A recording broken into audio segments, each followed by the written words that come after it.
Hello बच्चों, let's read this question. Cardiac activity could be moderated by the autonomous neural system. Tick the correct answer. अब यहाँ पर जो cardiac activity है वो कैसे मॉडरेट किया जा सकता है? आप जानते हैं जो नॉर्मल एक्टिविटी होती है ना हार्ट की, वो इंट्रिंसिकली रेगुलेट हो जाती है, मतलब ऑटो रेगुलेट हो जाती है. ऑटो रेगुलेट कहने का क्या मतलब है? यहाँ पर ना हार्ट के अंदर कुछ स्पेशलाइज मसल होते हैं जिनको नोडल टिश्यू कहते हैं. ओके, ये जो नोडल टिश्यू है ये हार्ट की एक्टिविटी को मॉडरेट नहीं करवाते. हार्ट एक होता है ना, इंट्रिंसिकली रेगुलेट करते हैं हार्ट रेट को. ओके, यहाँ पर आप देखते हैं इनके पास auto rhythmic auto excitable property है. अब आप और क्या देखते हैं यहाँ पर, ये जो स्पेशलाइज मसल है, क्योंकि इंपल्स जनरेशन यहाँ पर हो रहा है, maximum number of action potential generate कर सकते हैं आपका एससी नोड, जिसको पेस मेकर कहते हैं. तो ये हार्ट में इंपल्स जनरेशन का है मसल में, इसलिए हम इसको क्या कहते थे? मायोजेनिक हार्ट कहते थे. अब एक स्पेशल न्यूरल सेंटर होता है मेड्यूला में, मेड्यूला ऑब्लोंगेटा. ठीक है, ये जो मेडुला ऑब्लोंगेटा होता है ना, ये मॉडरेट कर सकता है कार्डियक फंक्शन को. और कैसे मॉडरेट कर सकता है? Through autonomic nervous system.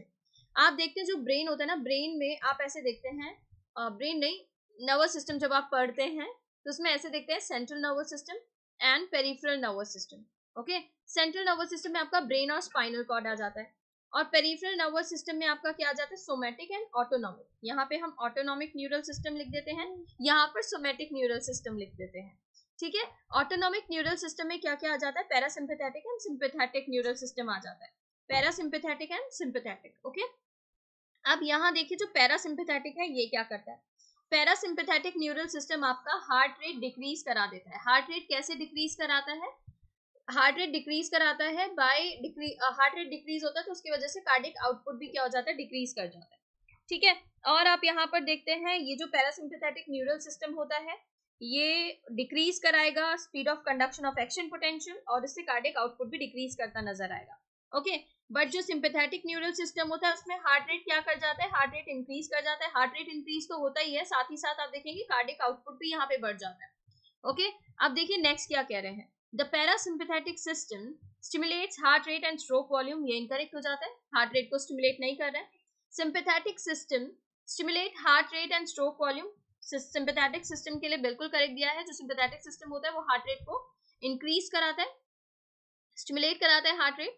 और स्ट्रोक वॉल्यूम, स्ट्रोक वॉल्यूम क्या है? ईच कार्डियक साइकिल में जो वेंट्रिकल से ब्लड बाहर आना है ना, उसकी बात कर रहे हैं. तो यहाँ पर ये इनकरेक्ट हो जाता है, ये करेक्ट हो जाता है. ओके, इनकरेक्ट नहीं. नेक्स्ट देखिए, the sympathetic system, parasympathetic system decreases the heart rate and increase stroke volume. नहीं, स्ट्रोक वॉल्यूम भी डिक्रीज करेगा. ठीक है, नेक्स्ट देखिए, the sympathetic system decreases the heart rate but increases the stroke volume. ये incorrect है. Sympathetic system heart rate भी increase कर रहा है और स्ट्रोक वॉल्यूम भी बढ़ा रहा है. तो करेक्ट ऑप्शन जो बन रहा है वो है आपका ऑप्शन बी. इसके regarding information new NCERT class 11 page number 202 पर गिवन है.